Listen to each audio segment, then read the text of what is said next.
Power of Hope Devotional. Welcome to the Power of Hope, man. You know, within the 5 minutes that I have, I plan on giving you something that you can think about, something that's biblical, something that's transformative. That's right. So hang in here with me for 5 minutes. Don't swipe me. Don't break. Don't go somewhere else. Just listen to Bishop Garland Hunt right now, because I want to start talking to you about seeing the work that God is doing. Do you see what God is doing? That's the question. Do you see what God is doing? And this reminds me of a story that's actually in the scriptures. And I believe the Lord, exactly how it happens is exactly what's there. But there was a king of Haram. And the king of Haram was plotting to come against the children of Israel. The king of Haram was plotting to come against the children of Israel. And every time that he would attempt to come against them, some way, the children of Israel, the king of Israel, knew exactly what he was going to do. And so he was able to block his attempt. He was able to thwart his advance against Israel every time he did it. So it frustrated the king so much, and this is actually out of 2 Kings chapter 6. It frustrated the king so much that he thought there was a mole in his company. There's somebody on my side that must be a mole. You must be telling people exactly what's happening. And I don't appreciate it. So he called everybody together because he was about to slice them up.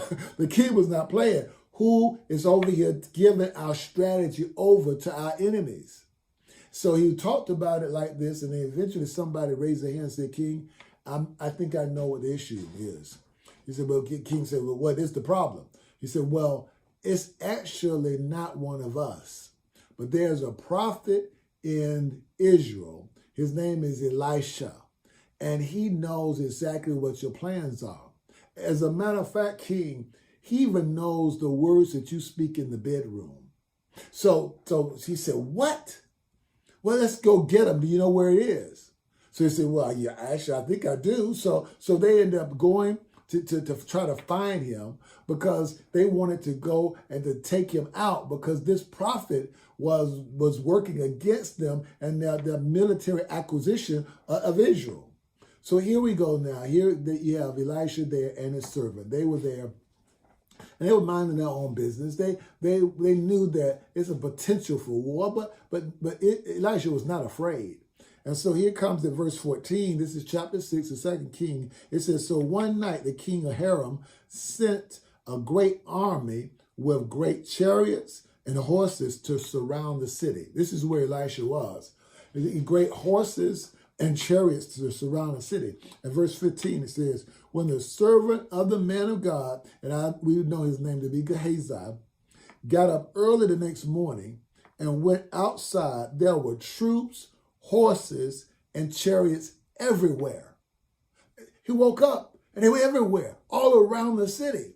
So immediately he was in fear. He said, oh, sir, what will we do now? Prophet, what the heck are we about to do? Because we're surrounded. And the young man cried to Elisha. And so then Elisha said in verse 16, he said, don't be afraid, Elijah told him. Don't be afraid. Well, how in the world could he not be afraid? Because these are soldiers that obviously outnumbered them, were coming in to apprehend them, and I guess to kill them. So of course he was fearful. And then Elisha's statement was very key though. He said, for there are more on our side than on theirs. There are more on our side than on theirs. Now, I told you, there may have been hundreds of chariots and horses that are there, ready and men that were there to apprehend them.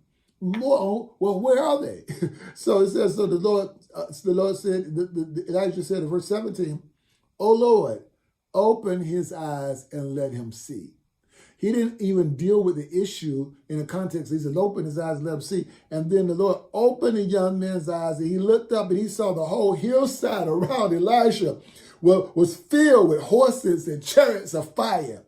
And an Aramean army advanced toward him. And then Elijah said, oh Lord, make them blind. See, let me just say this to you, man. If the Lord will open up our eyes of faith, if we can see what God is doing outside our ability to see it right now, if we can believe God, be not as call those things that be not as though they were, and we believe for the impossible, God will be faithful to work on our behalf even when we don't know it. He said, open his eyes that he may see. Once he saw it, chariots of fire were everywhere. Let me just say this to you. There are chariots of fire around you. Let the Lord allow you to see through your eyes of faith what God is really doing. This is Bishop Garland Hunt. This is the Power of Hope Devotional. I'll talk to you next